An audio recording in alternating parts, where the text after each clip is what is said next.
Buenas noches, jóvenes, ¿me escuchan? Sí, doctor.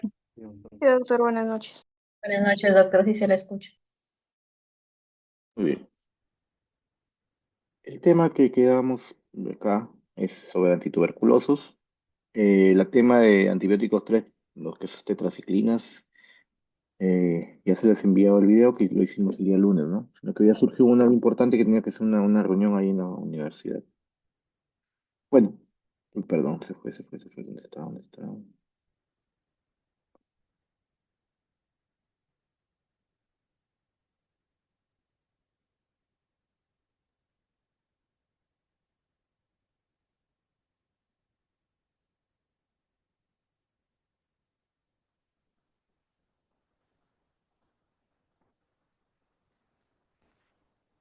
Bueno, antes de empezar la clase sobre antituberculosos, me había olvidado, bueno, recargarles y recordarles que estamos en la semana 13, ¿ya? Esta semana es la semana 13, que corresponde a lo que es antibióticos 3 y antituberculosos.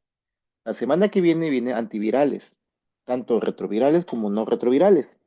Es una sesión pequeña porque solamente es un seminario y una clase, ¿no? Van a tener tiempo para terminar temprano, ¿no? Pues las últimas semanas ya son temas más cortos.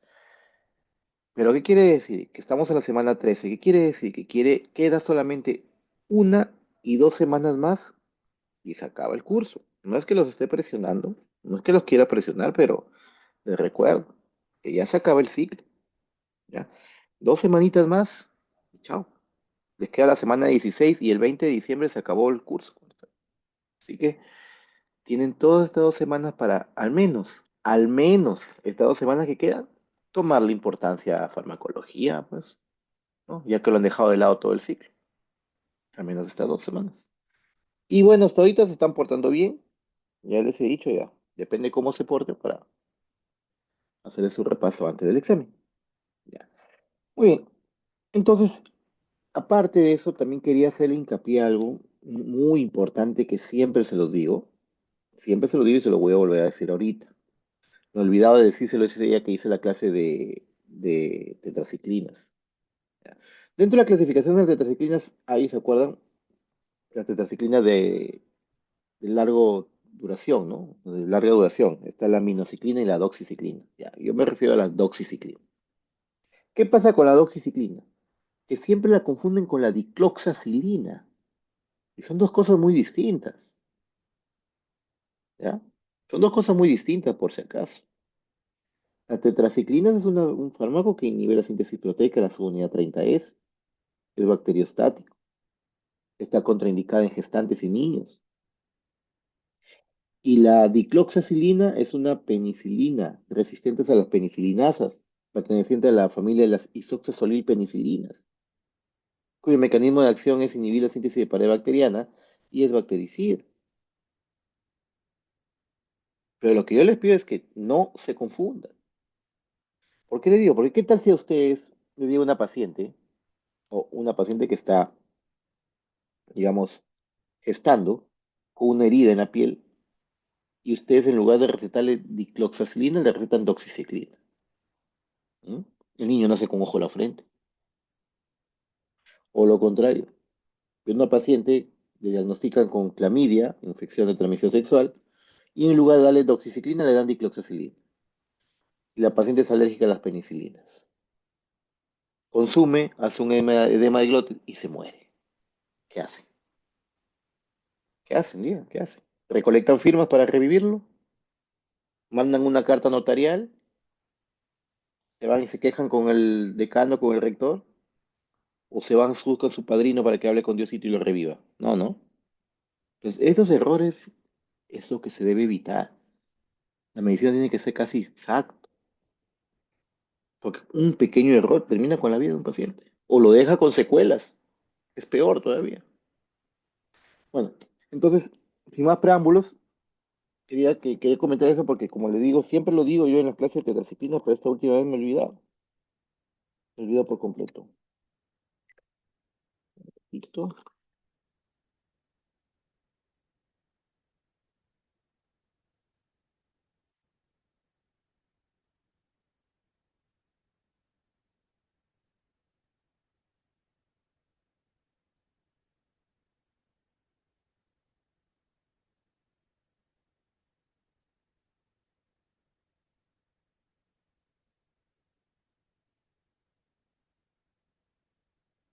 Bien, chicos, el tema no es un poco corto, son 35 diapositivas por lo menos, no es mucho. Es que acá estamos abocados a un solo tema, un tema importante, una enfermedad que aquí en nuestro país es endémico. No es como en otros países donde países desarrollados, nosotros somos en vía de desarrollo, antes llamados subdesarrollados, digamos, donde la tuberculosis es una enfermedad endémica, de alta prevalencia. Quiere decir que muchos de nosotros podemos estar infectados de tuberculosis. Podemos, quién sabe, pero no manifestar la enfermedad. Puede haber una persona que se ha infectado con tuberculosis y morirse de viejito y nunca haber expresado la enfermedad. Entonces, recordar esa imagen que ven aquí, ¿no? Como es como un iceberg, ¿no? Como sabemos, las enfermedades que nosotros vemos, las nuevas enfermedades que están apareciendo, como tuberculosis extradroga resistente, TB asociada a VIH, influenza, el SARS, ¿no? Que es el COVID que apareció, los brotes neonatales de infecciones sepsis. ¿Qué es lo que vemos, lo que nos preocupamos? Pues no vemos realmente cómo estamos, nuestro país, una falta de organización en lo que es centro de salud, salud pública, fallas en aislamiento, la corrupción, chicos, cobros en los exámenes, copias, plagios, la corrupción, chicos. Como yo le dije, no solamente es el corrupto el que cobra, sino el que paga. Corrupto es aquel que comete algo que va en contra. Plagiar un examen es corrupción, chicos. ¿Mm? Todos esos problemas que acarrea nuestra sociedad impactan en la salud. Impactan en la salud. Todos impactan en la salud. Y peor todavía, muchos estudiantes que se forman de forma mediocre, pasando con trampa. ¿Qué clase de médicos van a terminar? ¿Y qué va a suceder con el manejo de las enfermedades? Entonces, todo se engloba, todo. La tuberculosis, producida por una bacteria llamada Mycobacterium tuberculosis, ¿ya? Fue una bacteria, digamos, estudiada por Robert Koch. Robert Koch aisló y estudió a la bacteria, el Mycobacterium tuberculosis. Por eso es que se le denomina bacilo de Koch o BK. Ahora, Robert Koch no solamente se dedicó al estudio del micobacterio, también estudió al Bacillus anthracis y al Vibrio cholera, que produce el cólera. Entonces, los micobacterios de tuberculosis casi siempre afectan los pulmones, tuberculosis pulmonar, pero puede haber en cualquier parte del organismo. Puede haber tuberculosis renal, tuberculosis intestinal, tuberculosis cutánea, puede haber en cualquier parte. Meningitis tuberculosa, tuberculosis del hueso, de las vértebras, como se llama mal de Pot. Entonces, en cualquier lado puede haber tuberculosis. Pero la más común es la pulmonar y es la más contagiosa porque tosiendo, hablando, respirando puedes eliminar bacterias a través de la saliva. Por eso dice transmisión directa a través del aire. Como ven ahí, un tercio de la población tiene tuberculosis latente. O sea que está ahí. Pero en cualquier momento, ante cualquier falla, inmunodepresión, alguna enfermedad concomitante, puede, digamos, aparecer y brotar esta enfermedad. Como dice, el riesgo de enfermedad es un 10%, sobre todo el riesgo, se indica que decimos que un tercio de la población está infectada. Y de ese tercio, un 10% puede manifestar la enfermedad. Y el porcentaje es mayor si hay personas inmunodeprimidas, ¿no? Los síntomas, bueno, tos, fiebre, sudoraciones nocturnas, pérdida de peso, con una duración de mayor de 15 días, puede terminar, digamos, eh, en una infección. Puede ser tuberculosis. Miren lo que dice, a lo largo de un año se puede infectar a unas 10 a 15 personas. O sea, un enfermo puede infectar a 10 a 15 personas en un año, si es que no es tratado, por supuesto. Entonces, siempre hay que tener, digamos, el diagnóstico y el tratamiento efectivo, porque la tuberculosis no se detecta a tiempo, puede dejar secuelas en los pulmones, fibrosis pulmonar, y el paciente queda dependiente de oxígeno toda la vida. Los fármacos antituberculosos. Ya, Mycobacterium, hay que tener en cuenta que el Mycobacterium tuberculosis es una bacteria altamente resistente a muchos de los fármacos, por eso que el tratamiento es prolongado. ¿Y qué es lo que le confiere la mayor resistencia a estas bacterias? Es su pared celular, que no es como los gram positivos o gram negativos, no tiene peptidoglucanos, tiene una capa, una pared llamada que presenta los ácidos micólicos. Los ácidos micólicos son una especie de lípidos característicos del micobacterium. Ahí viene el nombre micobacterium, porque tiene ácidos micólicos. Y eso le confieren, digamos, gran resistencia a cualquier tratamiento convencional. Otra segunda capa defensiva son las bombas de flujo. El fármaco ingresa y el microorganismo empieza a expulsar. La tercera barrera es la propensión de que estos microorganismos tienden a esconderse dentro de las células. Entonces, al meterse dentro de las células, quiere decir, las células intracelulares le crea cierta protección ante algunos fármacos que no pueden ingresar. ¿Ya? Muy bien, miren, lo importante acá, como ven, según este cuadro es dónde se inicia, quién inicia el tratamiento y quién prosigue. Ahora hay que tener en cuenta, cuando escuchamos el término TB sensible, estamos hablando de fármacos de primera línea.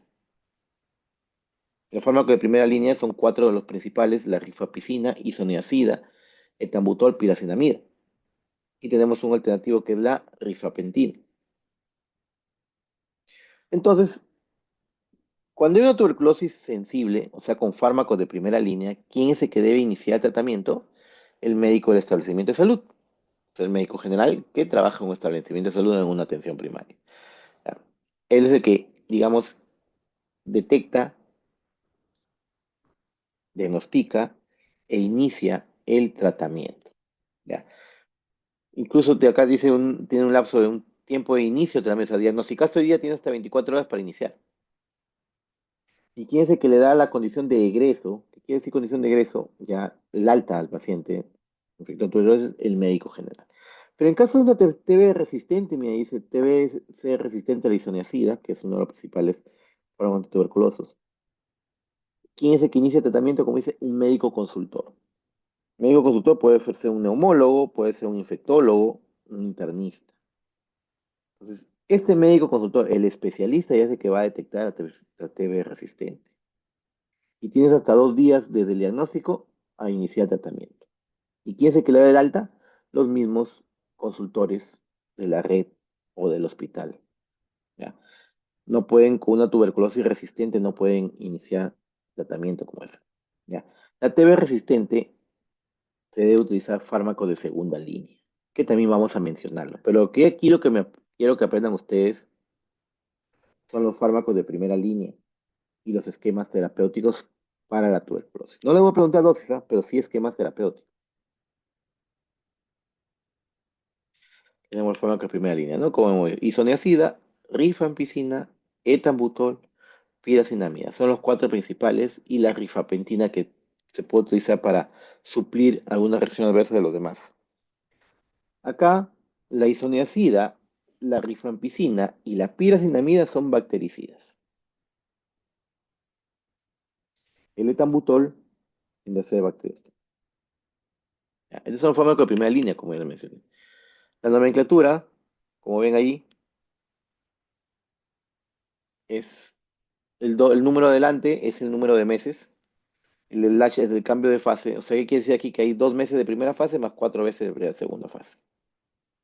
La primera fase está, digamos, los cuatro fármacos principales: rifampicina, isoniazida, piracinamida, etambutol. La segunda fase ya varía, que ya no van a ser los cuatro fármacos y no solamente dos, que es la rifampicina y la isoniazida. Y en este caso, el numerito 3 que ven ahí quiere decir que son las veces por semana que la van a recibir. ¿Ya? Eso quiere decir que el fármaco puede darle más lunes, miércoles o viernes, o martes, jueves y sábado, para completar los 6 meses. Punto aparte, digamos, la nomenclatura, le vuelvo a decir, la segunda fase es lunes, miércoles y viernes, o martes, jueves y sábado. Ojo, que nos estamos refiriendo a los fármacos de primera línea. Los fármacos de primera línea van a tener tres esquemas fundamentales, lo que vamos a hablar aquí. ¿Ya? Tres esquemas tienen el fármaco de primera línea para la tuberculosis sensible. ¿No? La primera fase 2 meses, la segunda fase 4 meses, como ya mencioné, ¿no? Siempre y cuando sean pacientes debes tuberculosis sensible. ¿Sensible a quién? A isoniazida y rifampicina. Recuerda que la isoniazida y la rifampicina son el núcleo antituberculoso. Entonces, el núcleo antituberculoso, ¿qué quiere decir? Porque son exclusivos. Bueno, la rifampicina no tanto, pero la isoniazida sí. Entonces son los más eficaces y potentes como antituberculosos. ¿No?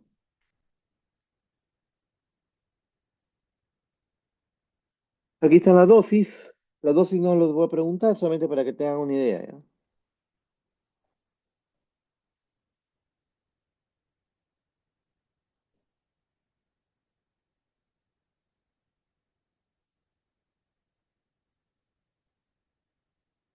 Entonces, ahora empezamos con los esquemas. Son tres esquemas. Ojo, escuchen, ¿ya? No es más, no hay mucho acá. No hay mucho que aprender acá. Facilito. ¿Ya? Son lo poco que hay ahí, es lo que se tienen que aprender, y no es mucho. ¿Ya? Empezamos. Son tres esquemas. Con fármaco de primera línea, son tres esquemas. Paciente con tuberculosis sin infección por VIH. Entonces, como ven acá, tú ves tuberculosis pulmonar o extrapulmonar. Quiere decir intestinal, renal, cutáneo, cualquiera. ¿Ya? Pero excepto si hay compromiso miliar, o sea, una tuberculosis avanzada, ya excepto el sistema nervioso central y excepto osteoarticular. ¿Qué quiere decir? Aquí vamos a tratar un paciente de tuberculosis pulmonar o extrapulmonar, pero es extrapulmonar que no sea ni miliar, ni sistema nervioso central, ni osteoarticular. Porque basta con que un paciente tenga una meningitis tuberculosa, ya sale de este esquema. ¿Ya? Entonces acá, como le dije, reina para tuberculosis, infecciones con tuberculosis sin VIH-Sida. Así nada. Entonces aquí está el esquema, lo que hemos estudiado al inicio. 2 meses de isoniazida, rifampicina y etambutol y piracinamida. Y recuerda que esos cuatro, el único que es bacteriostático es el etambutol. Los demás son bactericidas. La fase 2, como ya les mencioné, es la que varía. ¿Ya? La primera fase no. La primera fase son los cuatro fármacos, como ven ahí. Isoniazida, rifampicina, etambutol, piracinamida. Diario. Y la segunda fase, que son 4 meses, que van, digamos, número 3, que me indica 3 veces por semana. Y con eso es el tratamiento de primera línea, con el primer esquema para tuberculosis. Si le preguntan qué tipo de tuberculosis se va a tratar con este esquema, con este primer esquema, que es tuberculosis que sea pulmonar o extrapulmonar, que no tenga afección, ¿ya? Que no tenga afección ósea, osteoarticular, ni del sistema nervioso central. ¿De acuerdo? Muy bien. Me dan un minuto, por favor.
Acabo de leer una pregunta.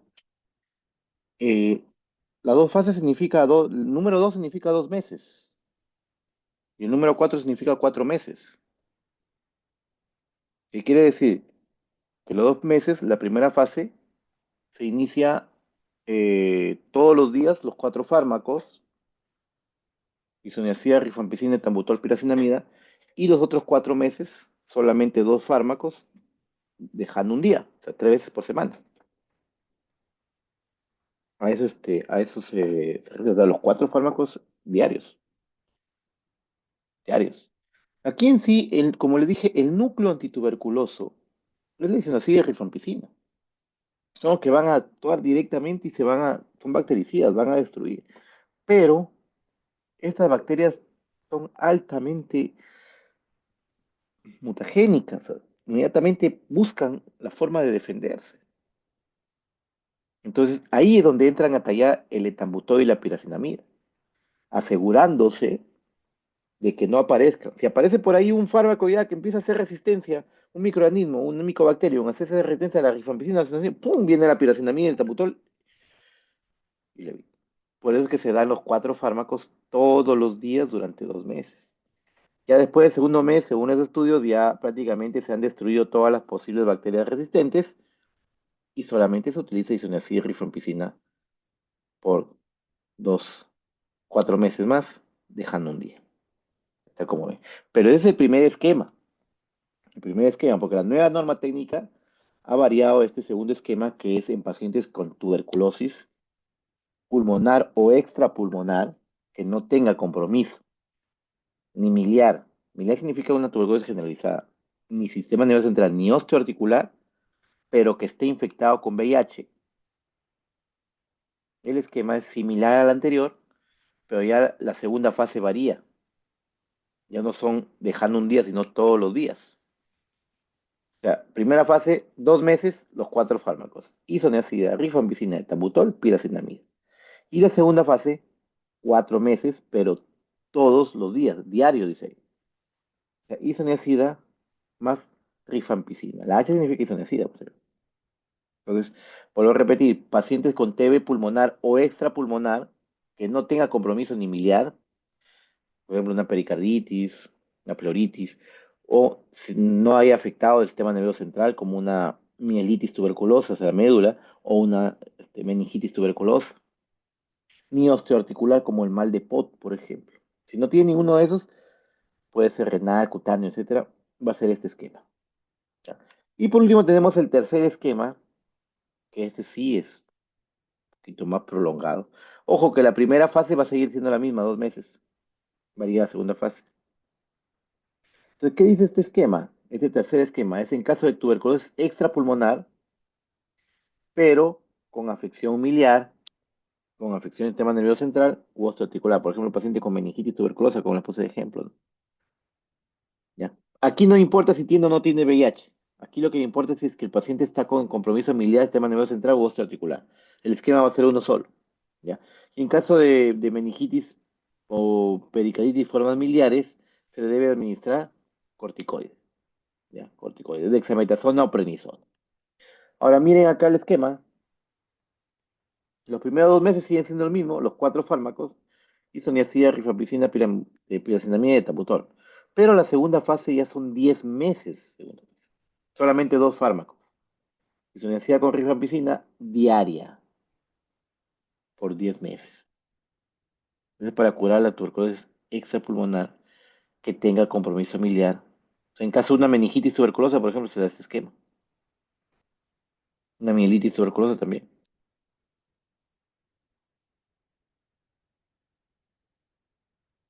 Entonces, ahora empezaremos con los fármacos propiamente dichos. Tenemos la isoniazida. Ojo que la isoniazida, jóvenes, es un fármaco exclusivo contra la tuberculosis. Entonces, ¿cómo así? ¿Qué quiere decir? Que este fármaco solamente va a servir para inhibir o matar, porque es bactericida, al micobacterium tuberculosis. ¿ya? No sirve para ningún otro tipo de infección. Es específicamente para el Mycobacterium. Por eso dice ahí, es el fármaco antituberculoso más potente. Pues, ¿qué es lo que hace? ¿Por qué es exclusivo de la Mycobacterium? ¿Por qué?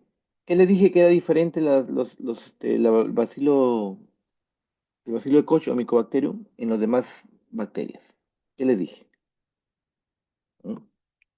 Les he dicho hace Su rato. pared. Por la pared celular que estaba conformada de lípidos. Así es, una pared celular conformada por ácidos micólicos, ¿ya? Por ácidos micólicos. Y la isoniazida exclusivamente interviene inhibiendo la síntesis de ácido micólico. Por eso digo que es exclusivo de los para contra el Mycobacterium tuberculosis, ¿no? Entonces, es bactericida, como dije, específica, inhibe la síntesis de ácidos micólicos, tiene una absorción alta del 90%. Su metabolismo es en el hígado, en fase 2 acetilación e hidroxilación. Sujeto al polimorfismo genético, ¿qué quiere decir? Que hay pacientes acetiladores lentos y esteroides rápidos. Hay pacientes que van a demorar en metabolizarlo y es lo que conlleva muchas veces a las reacciones adversas y afecciones hepáticas por la isoniazida. Tiene gran capacidad de destruir todo el material contaminado por bacterias como el tejido o material gaseoso o líquido acítico o pleural. Atraviesa la barrera hematocefálica. Ojo que todos los antituberculosos atraviesan la barrera hematocefálica. Si no, no se diera en caso de afección del sistema nervioso central. Mecanismo de acción, ya lo dije. Para empezar, la isoniazida es un profármaco. Necesita de una catalasa bacteriana, ¿ya? para activarlo. Entonces, ¿qué es lo que hace? Inhibe la síntesis de ácido micólico.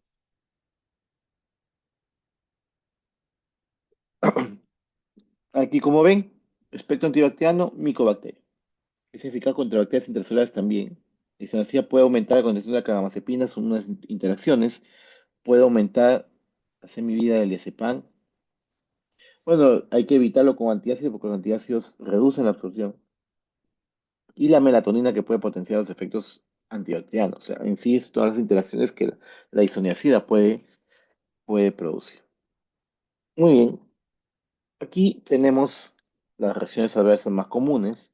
Aquí hay que tener en cuenta, las dos más comunes es la neuritis periférica y la, digamos, alteración hepática, ¿ya? Puede aumentar con el alcoholismo, aumentar con otros fármacos hepatotóxicos, etc. Si las transaminasas aumentan más de 5 veces su valor normal o basal, se va a suspender la medicación, ¿ya? Y ver una alternativa, un fármaco alternativo que pueda. Si ustedes se dan cuenta abajo, dice alteración neurológica, se relaciona con la vitamina B2, B6, neuritis periférica, parestesias, encefalopatía tóxica, ¿no?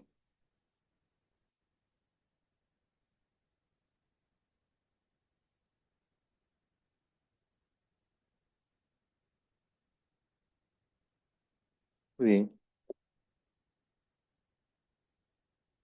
Entonces tenemos la rifampicina ahora. Forma parte también del anillo o núcleo tuberculoso. Es un antibiótico de amplio espectro. Su vía oral no interfiere con los alimentos. Circulación enteropática alta, con un metabolismo hepático por citocromo P450. ¿De acuerdo? Esa es la rifampicina. Su mecanismo de acción aquí inhibe la síntesis de ARN, como lo ven aquí, ¿no?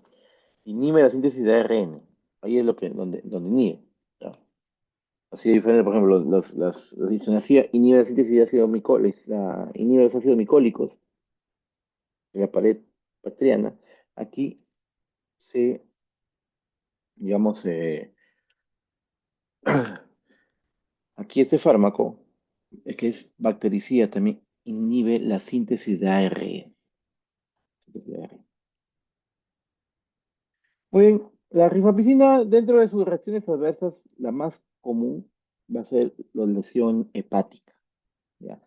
La isoniazida también, pero la rifampicina es más intensa, ¿ya? Y es más rápida de aparecer. Entonces, si usted le pregunta cuál es la reacción adversa común de la rifampicina, es la hepatopatía. Y de la isoniazida son dos, la hepatopatía, alteraciones hepáticas que puede producir con la rifampicina. Perdón, y la isoniazida. La isoniazida puede producir alteraciones hepáticas y ¿qué más? Neuritis periférica. Neuritis Neuritis periférica. periférica. Muy bien, neuritis periférica. Muy bien, eso tiene que saberlo. Y tiene que estar ya. Muy bien. Las interacciones disminuyen la concentración plasmática de los anticonceptivos orales y anticoagulantes orales. Entonces, al disminuir la concentración plasmática, quiere decir que va a permitir que estos fármacos no produzcan su efecto. ¿Ya? Lo mismo con los hipolisemiantes, digoxina, inhibidor de proteasa o itraconazol. Ahora pasamos a la piracinamida. La piracinamida, que es un profármaco también que se convierte en ácido piracinoico, que es la forma activa, por acción de una enzima llamada piracinamidasa. Eh, Esta piracinamida puede ingresar fácilmente dentro de las células humanas para destruir a los microorganismos que se hayan introducido y estén produciendo daño desde adentro de la célula. El metabolismo de la piracinamida es hepático y se elimina a través de la orina, ¿no? Además que por filtración, secreción y reabsorción tubular. Rápidamente hay una distribución amplia en todos los tejidos, por eso hay que tener precaución con eso. Tiene buena absorción oral con una amplia distribución y alta concentración de líquido cefalorraquídeo, como todos los antituberculosos tienen que estar en los líquidos cefalorraquídeos. En el hígado, ni bien ingresa, se va a metabolizar el ácido piracinoico, que es la forma activa de la piracinamida, pero que sirve también. Inclusive, si hablamos desde el punto de vista farmacocinético, eh, se metaboliza la piracinamida para convertirse en ácido piracinoico, que es la forma activa. ¿De acuerdo? La piracinamida, de los cuatro fármacos, es el que más precaución hay que tener durante el embarazo. La lactancia puede evitar en pacientes con insuficiencia renal, porque puede que no depure o no elimine, y en pacientes con diabetes mellitus, bueno, que también está contraindicado, o hay que tener precauciones más que todo. Reacciones adversas, como ya mencioné, son raras las hipersensibilidades. Puede provocar al inicio elevación de las transaminasas, pero que es, digamos, temporal, y dolores musculares y articulares, ¿no? El etambutol es un bacteriostático.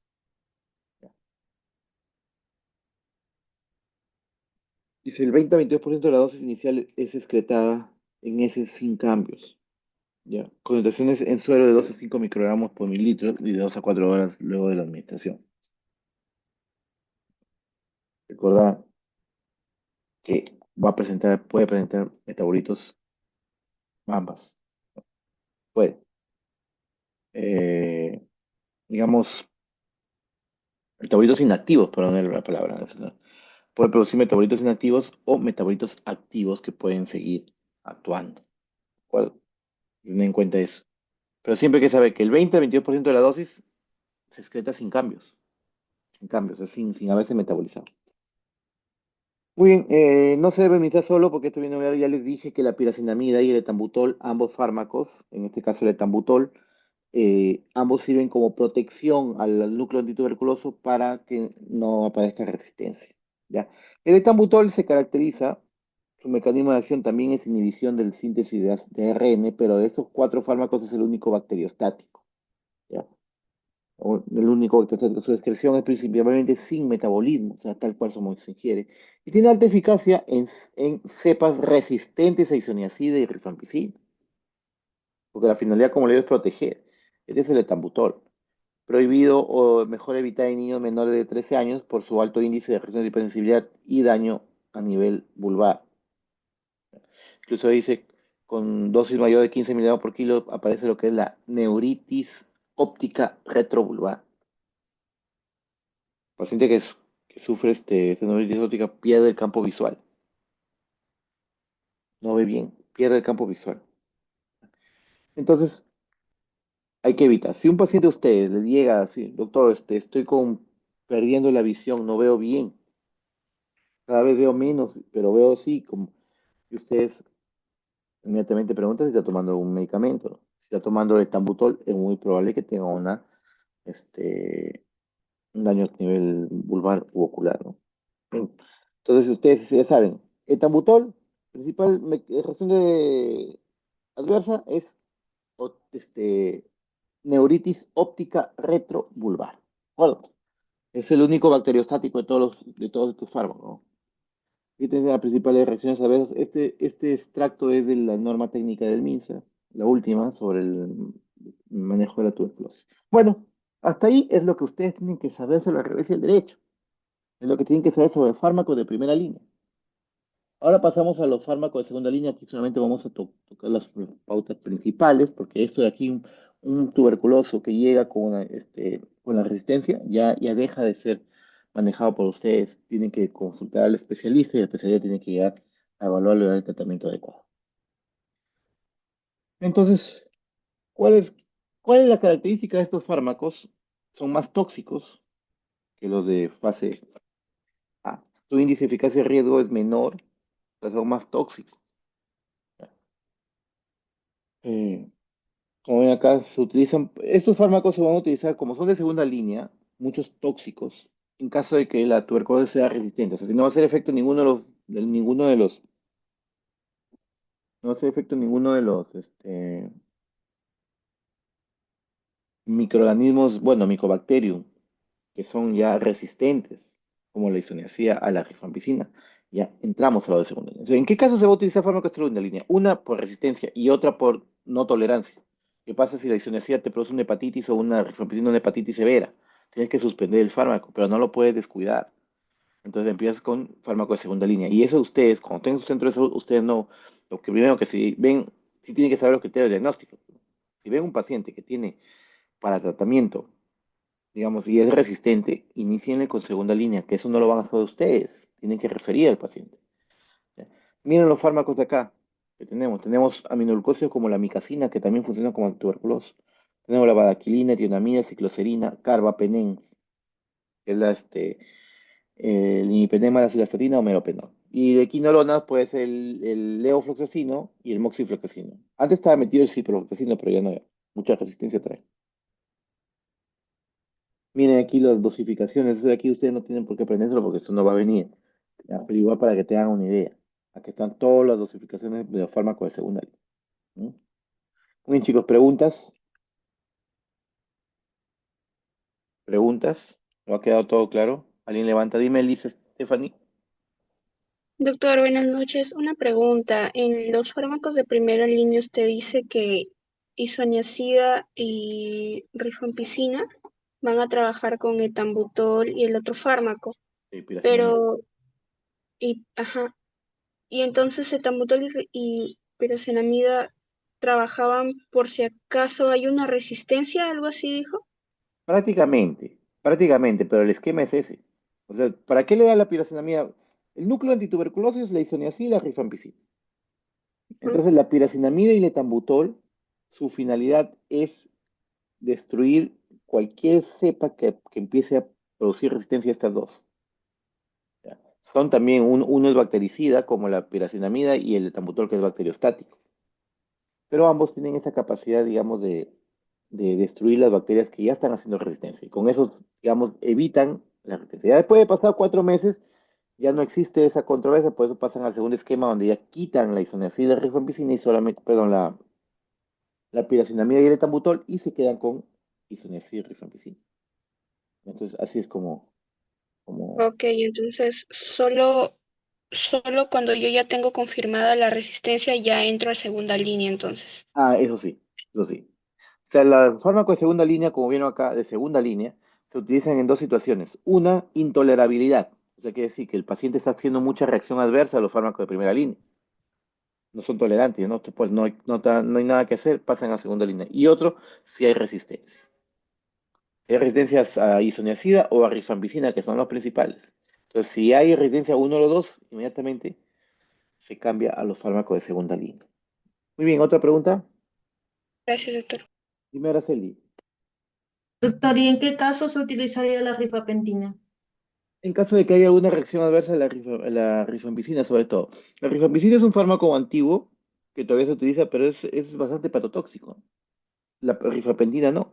Incluso ahí mismo la norma técnica lo dice. Entonces, en ese caso se utilizaría. Por eso que antes había segunda línea la rifabutina en lugar de la rifapentina. Pero también producía reacciones adversas. Y la nueva norma técnica que es del 2023, la que estamos hablando ahorita, porque todavía no sale otra, se encuentra, digamos, la rifapentina. Aparte que la rifapentina se le da de preferencia en niños, ¿ah? Puede reemplazar a la rifampicina en niños con dosis más bajas, que es lo que se está usando últimamente en los últimos, último esquema o norma técnica. Muy bien, Milton. Doctor, buenas noches. Buenas noches. Mencionó que el etambutol no deberíamos darle a niños que sean menores de 13 años de edad. Hay que Y tener en el caso precaución. de... Ah, precaución, entonces. Precaución. Hay que tener, no, no dice contraindicación. Es precaución, riesgo-beneficio. Si hay que darle, hay que darle. Siempre viendo, digamos, es que el niño empieza a perder el campo visual, entonces ahí vamos a pensar ya en rotar con fármaco de segunda línea. Ah, ya, doctor. Ya, gracias. Muy bien, chicos, ¿alguna otra pregunta? ¿No hay preguntas? Entonces, culminamos la clase de hoy día. Vayan a estudiar, ya les dije desde cuando empezamos nomás, ¿no? Les dije, quedan 2 semanas más, quedan 2 semanitas más y se acaba el ciclo. ¿Ah, chicos? Tengan buenas noches. De aquí les estoy pasando el video. Una vez que se descarga, les envío el video al grupo de Telegram para que los delegados les pueda pasar a todos ustedes. Tengan buenas noches, jóvenes. Hasta luego. Gracias, doctor. Gracias. Noche, Hasta doctor. Nos luego. vemos, Gracias, doctor. doctor. Gracias. Hasta luego. Luego, doctor.